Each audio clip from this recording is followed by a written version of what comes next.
Salut, c'est Raphaël. Avant d'écouter cet épisode, je tenais à vous remercier personnellement. Vous êtes de plus en plus nombreuses et nombreux à écouter les gens du coin et ça fait vraiment chaud au cœur. Si vous souhaitez nous soutenir, n'hésitez pas à noter l'émission, à la commenter, à la partager et même mieux, à vous abonner. Allez, bonne écoute.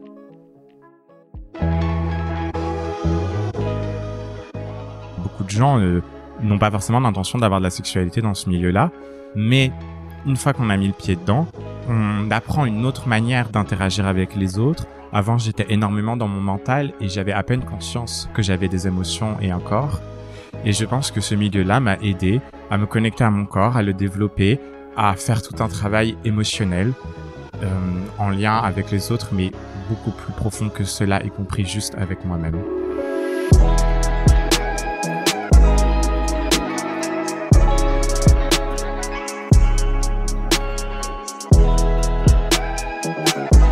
Voilà, Néorient. À Saint-Ouen, ses colocataires et lui organisent depuis 3 ans avec leur association La Licornerie des ateliers sexe positif. Ce mouvement social et philosophique, inventé aux États-Unis dans les années 1960, promeut une sexualité à l'écoute, inclusive, basée sur la notion de consentement. Je suis allé à l'un de ces ateliers. Un samedi après-midi, imaginez une quinzaine d'inconnus interroger leurs pratiques, leur expérience, pour faire mieux, pour changer. Le soir, après des jeux de connexion et de toucher, la sexualité est même autorisée. Voilà le programme de ce nouvel épisode du podcast Les gens du coin. Mais pour l'instant, je vais faire quelques propositions, et si vous vous reconnaissez là-dedans, vous avancez d'un pas. Et si vous ne reconnaissez pas, vous pouvez reculer d'un pas. Si vous ne savez pas, vous restez à votre place. Et moi, je vais faire des propositions, mais ensuite, si vous aussi vous avez envie de savoir un peu comment se situe le groupe, où vous vous situez par rapport au groupe, vous pouvez aussi faire des propositions. Donc, exemple. Présentement, je me sens un petit peu stressée, anxieuse. Ok. C'est la première fois que je viens à ce type d'événement. Ok. Et je viens à ce type d'événement surtout pour progresser sur mes compétences en matière de consentement.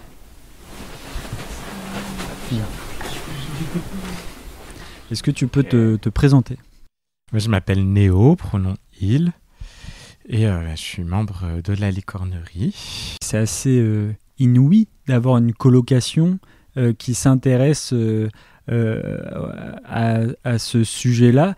Comment c'est venu chez vous ? Ça fait combien de temps que vous faites ce genre d'événement ? Je veux dire, c'est pas. C'est commun. vrai que c'est inouï, c'est effectivement très rare.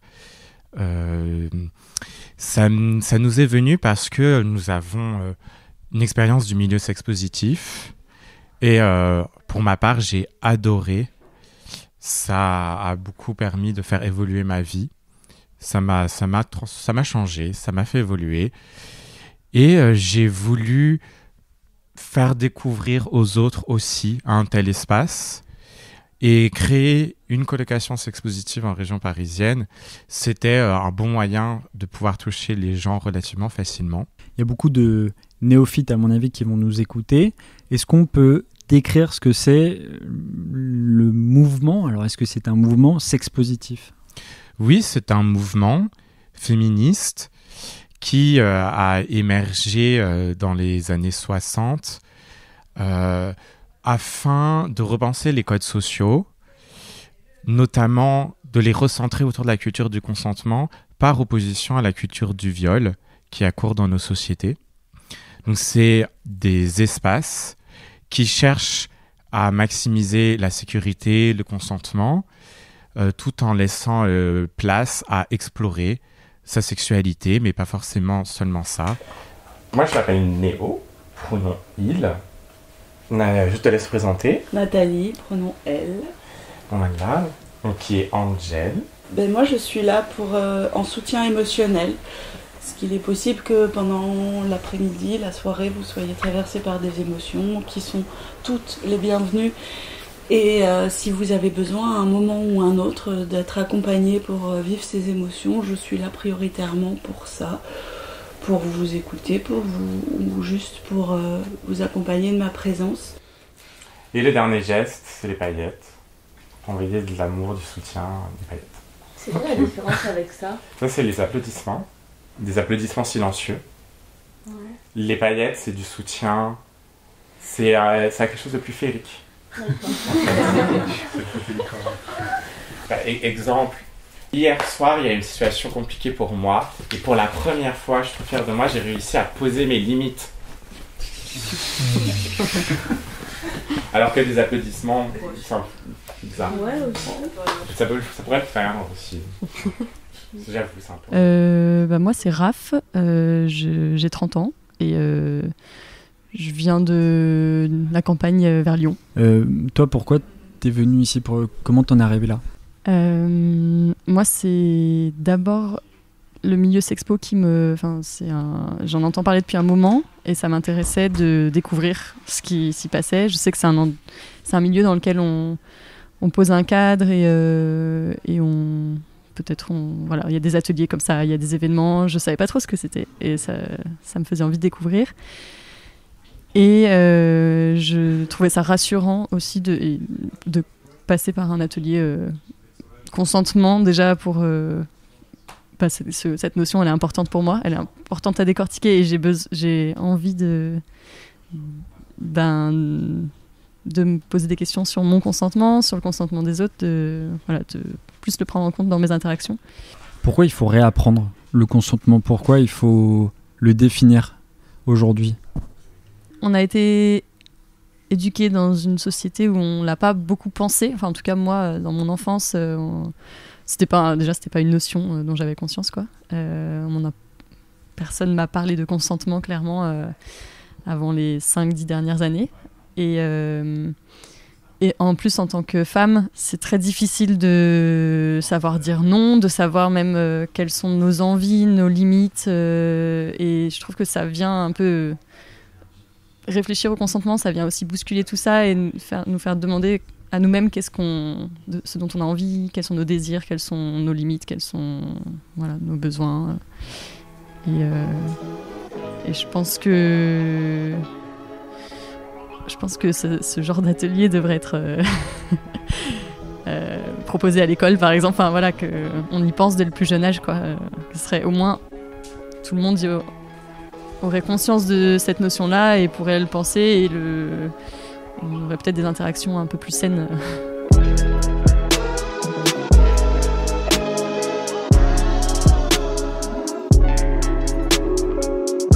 C'est vrai que j'ai eu la chance d'assister aux premiers ateliers sur ce que c'est justement le consentement. On nous donne aussi, on essaie de trouver des définitions du consentement. Et finalement, ce qui ressort le plus, c'est une remise en question de la société, des rapports de domination, de pouvoir. Et finalement, je dirais presque que la sexualité est un prétexte pour pour retourner en tout cas les relations, pour les changer. Est-ce que c'est un peu ton... C'est absolument mon point de vue aussi. Je ne sais pas si tout le monde dirait ça, mais moi je considère que la sexualité est en réalité un prétexte parce que ça attire. Donc ça attire les gens dans ce milieu-là. Mais en fait, beaucoup de gens n'ont pas forcément l'intention d'avoir de la sexualité dans ce milieu-là. Et on peut s'y épanouir sans en avoir. Mais une fois qu'on a mis le pied dedans, on apprend une autre manière d'interagir avec les autres. On apprend, je pense aussi, à se connecter à son corps, à ses ressentis, à ses émotions. C'est quelque chose que le milieu sexpositif m'a aidé à faire. Avant, j'étais énormément dans mon mental et j'avais à peine conscience que j'avais des émotions et un corps. Et je pense que ce milieu-là m'a aidé à me connecter à mon corps, à le développer, à faire tout un travail émotionnel en lien avec les autres, mais beaucoup plus profond que cela, y compris juste avec moi-même. Tu veux commencer ?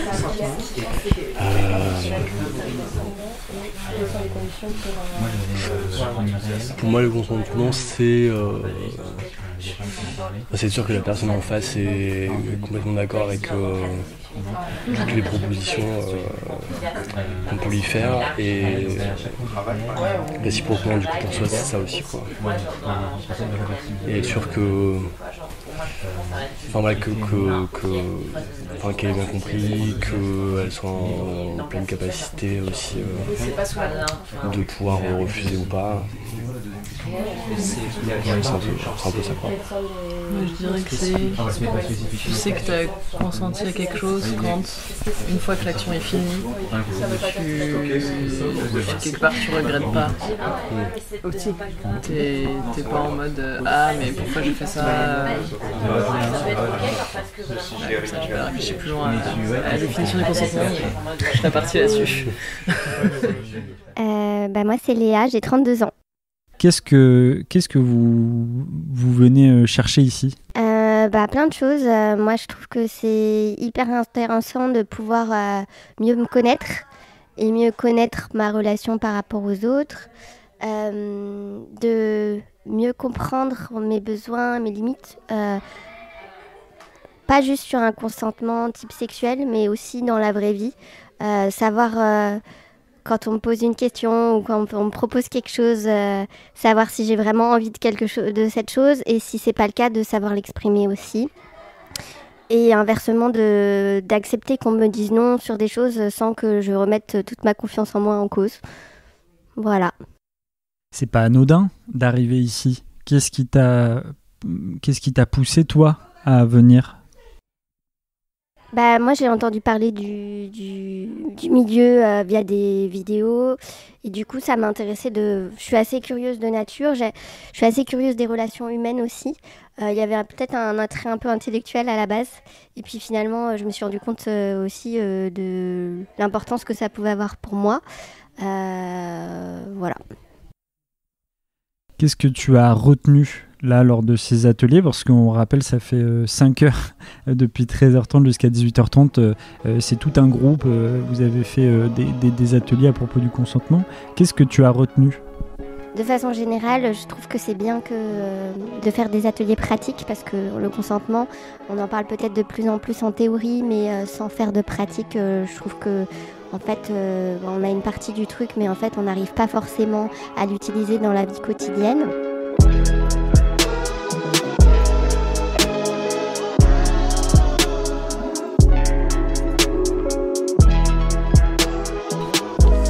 Moi, je vais vous partager la super définition du petit Robert. Vous m'avez vu venir, je pense.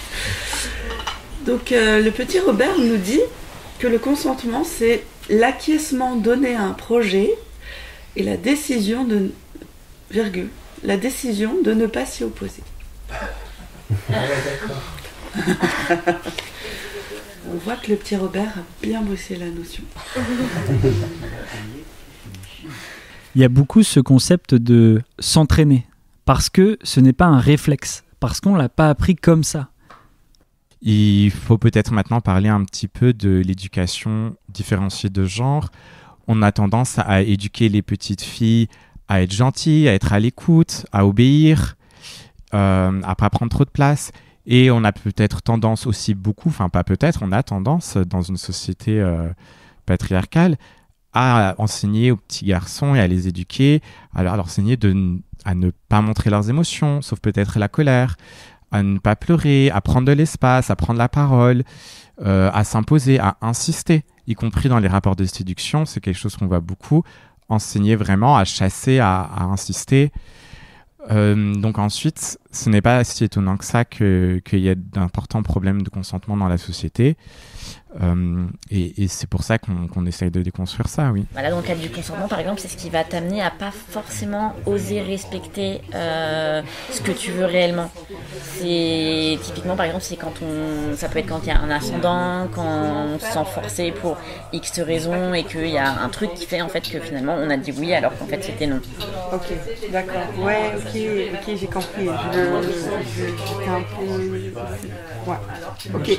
Je dirais aussi que c'est un problème systémique qui peut être à l'échelle de la société qui fait que des personnes ne vont pas oser dire ce qu'elle pense.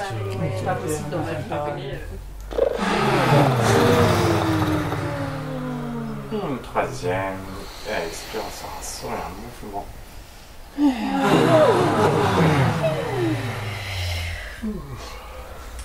Alors, tous. C'est d'autres questions. Clôturer. Et bien, je vous propose un clap de fin. Clôturer. 1, 2, 3.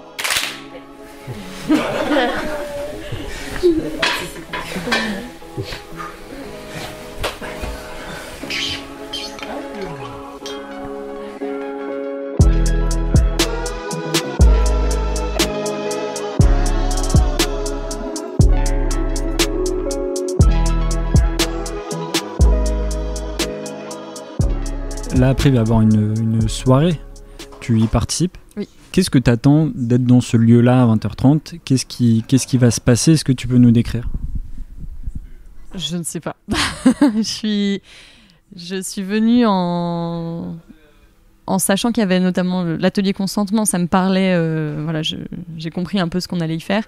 Je sais qu'il y a une soirée après avec d'autres exercices, entre autres, et une partie libre. Mais vraiment, honnêtement, je ne sais pas trop à quoi m'attendre. Et vu que je montais sur Paris, je me suis dit autant tout faire. Et j'ai la possibilité, enfin, il y a un fond de stress aussi, mais du coup, moi, j'ai la possibilité d'aller dormir chez une amie, partir à n'importe quel moment, donc c'est sans pression, quoi. Je suis curieuse, mais je ne me mets pas de pression.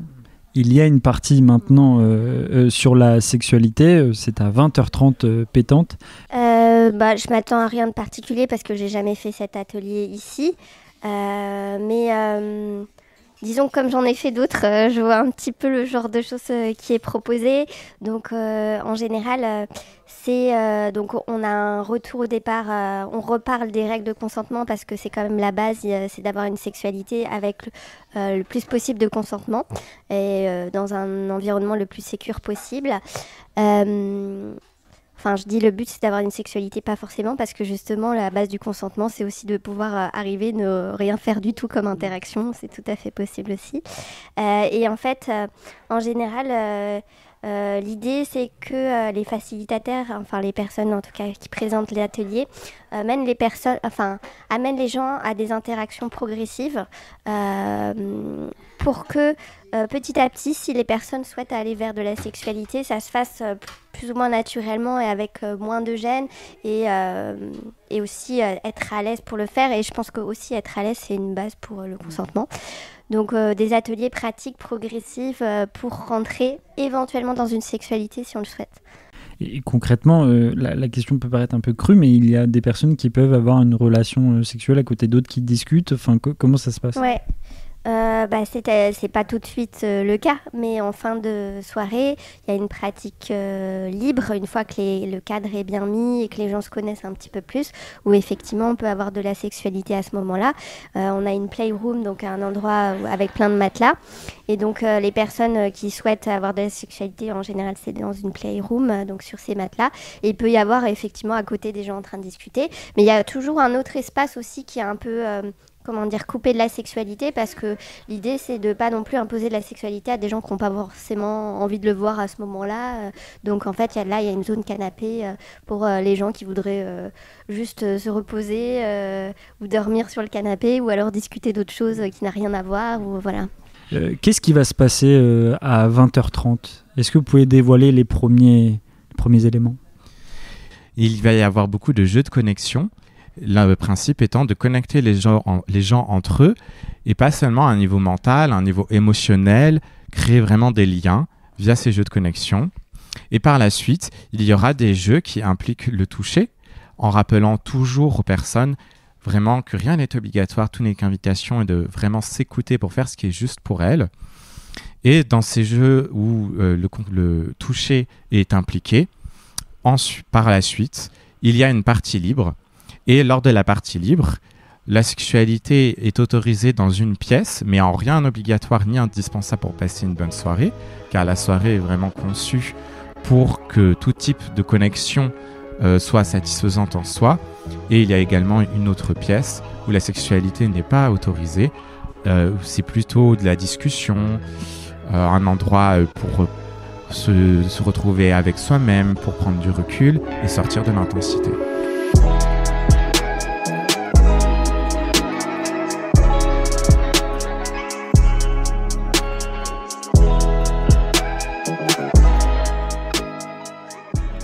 Merci à Néorient, merci à la Licornerie de m'avoir accueilli pour cet après-midi et ce début de soirée. Merci à toutes les personnes avec qui j'ai pu échanger lors de ces moments. Les gens du coin, c'est une série qui vous propose des portraits d'inconnus en France. C'est un podcast hebdomadaire proposé par le pôle podcast d'actu.fr. On se dit donc à la semaine prochaine.